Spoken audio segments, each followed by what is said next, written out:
Hello viewers, আজকের ভিডিওর মাধ্যমে আমরা দেখব একটি গ্যালারি বা স্টেডিয়াম আমরা কিভাবে পরিমাপ করব। তো বন্ধুরা, ধরে নাও এটি আমাদের একটা ক্রিকেট স্টেডিয়াম। তো আমরা এই ক্রিকেট স্টেডিয়ামের শুধু মাঠটি আমরা কিভাবে পরিমাপ করব, বা মাঠের বাইরে যে গ্যালারিটি আছে সেই গ্যালারিটি আমরা কিভাবে পরিমাপ করব, বা গ্যালারির জন্য আমাদের কত জায়গা লাগবে সেটা আমরা এই ভিডিওর মাধ্যমে দেখব। তো বন্ধুরা, এই স্টেডিয়ামটা পরিমাপ করতে গেলে আমাদেরকে প্রথমে ব্যাসটি বের করে নিতে হবে। তো আমরা শুধু গ্যালারিটি আগে ফিতে দিয়ে পরিমাপ করে নেব।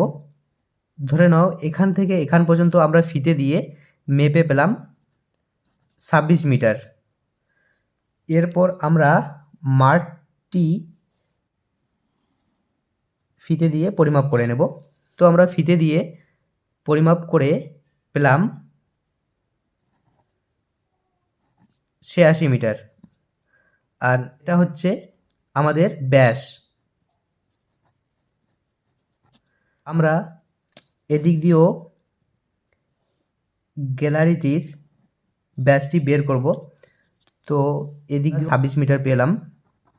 তো এই সম্পূর্ণ স্টেডিয়ামটা পরিমাপ করতে গেলে আমাদেরকে সবগুলো ব্যাস যোগ করে নিতে হবে। আমরা এখন বের করব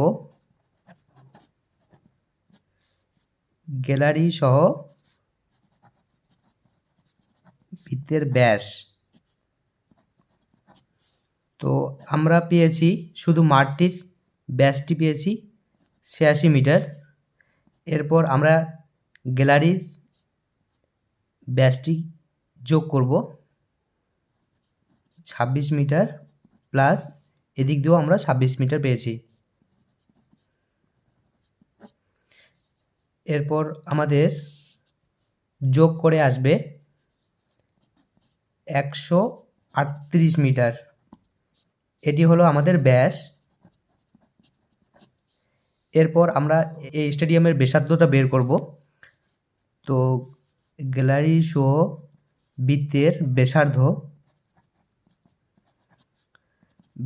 আমাদের আসবে, আমরা যদি ব্যাসকে 138কে আমরা 2 দিয়ে ভাগ করি তাহলে আমাদের ব্যাসার্ধটা বের হয়ে আসবে। তাহলে ভাগ করলে আসবে আমাদের 69 মিটার। তো আমরা ব্যাসার্ধটা পেয়ে গেলাম।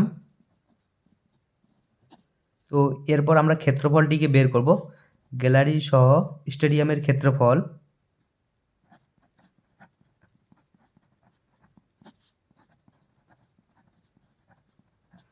আর আমরা জানি যে কোনো স্টেডিয়াম হোক বৃত্ত হোক, তো তার ক্ষেত্রফল বার করতে গেলে আমাদেরকে একটা সূত্র মনে রাখতে হবে। সেই সূত্রটা হচ্ছে ব্যাসার্ধ স্কয়ার ইন্টু হচ্ছে পাই। আমরা ব্যাসার্ধটা বের করে নিয়েছি। ব্যাসার্ধটা হচ্ছে 69কে আমরা স্কয়ার করব ইন্টু আমরা পাইয়ের মান এখানে বসিয়ে দিব। পাইয়ের মান হচ্ছে আমরা সবসময় জানি 22/7। তো বন্ধুরা, যেহেতু এখানে স্কয়ার আছে সেহেতু আমরা ভেঙে নেব। তো 69 ইন্টু 69 ইন্টু আমরা উপরে 22/7 রেখে দেব। এরপর আমরা 69 ইন্টু 69 ইন্টু 22 যদি গুণ করি তাহলে আমাদের আসবে 104,742। আমরা 7 নিচে দিয়ে দেব। এরপর বন্ধুরা আমরা ভাগ করব 7 দিয়ে। ভাগ করলে আসবে আমাদের 14,963.14। এটা আমাদের এখন বর্গমিটারে চলে আসলো। তো বন্ধুরা, আমরা এই সম্পূর্ণ স্টেডিয়ামের ক্ষেত্রফলটা পেয়ে গেলাম 14,963.14 বর্গমিটার। তো এরপর আমরা শুধু মাঠটির ক্ষেত্রফলটি বের করব। বন্ধুরা, আমরা শুধু মাঠটির ব্যাসটি পেয়েছি 86 মিটার, সেহেতু আমরা ব্যাস থেকে আগে ব্যাসার্ধটা বের করে নেব। আমাদের হচ্ছে ব্যাস হচ্ছে তোমার 86 মিটার। এরপর আমরা ব্যাসার্ধটা বের করব। ব্যাসার্ধ আমাদের হচ্ছে 86। তো আমরা 2 দিয়ে ভাগ করব। ভাগ করলে আসবে আমাদের 43। আমাদের ব্যাসার্ধটা বের হয়ে আসলো। এরপর আমরা ক্ষেত্রফলটা বার করব। আর আমরা জানি যে কোনো বৃত্তের ক্ষেত্রফল বার করতে গেলে আমাদেরকে ব্যাসার্ধ স্কয়ার ইন্টু পাই, এই সূত্রের মাধ্যমে আমরা ক্ষেত্রফলটা বার করে নেব। তো আমাদের ব্যাসার্ধ আসছে 43 স্কয়ার ইন্টু আমরা পাইয়ের মান বসিয়ে দেব 22/7 ইকুয়াল টু করে আসবে 43 ইন্টু 43, যেহেতু আমাদের স্কয়ার আছে, ইন্টু আমাদের 22/7 রেখে দেব। এরপর আমরা 43 ইন্টু 43 ইন্টু 22 করব।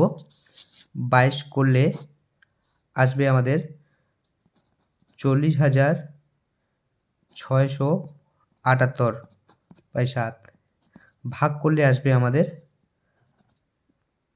5,811.14 বর্গমিটার।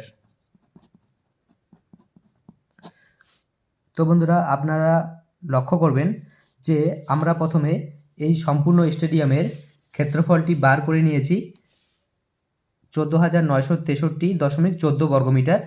এরপর আমরা শুধু এই মাঠটির ক্ষেত্রফলটি বার করে নিলাম 5,811.14 বর্গমিটার।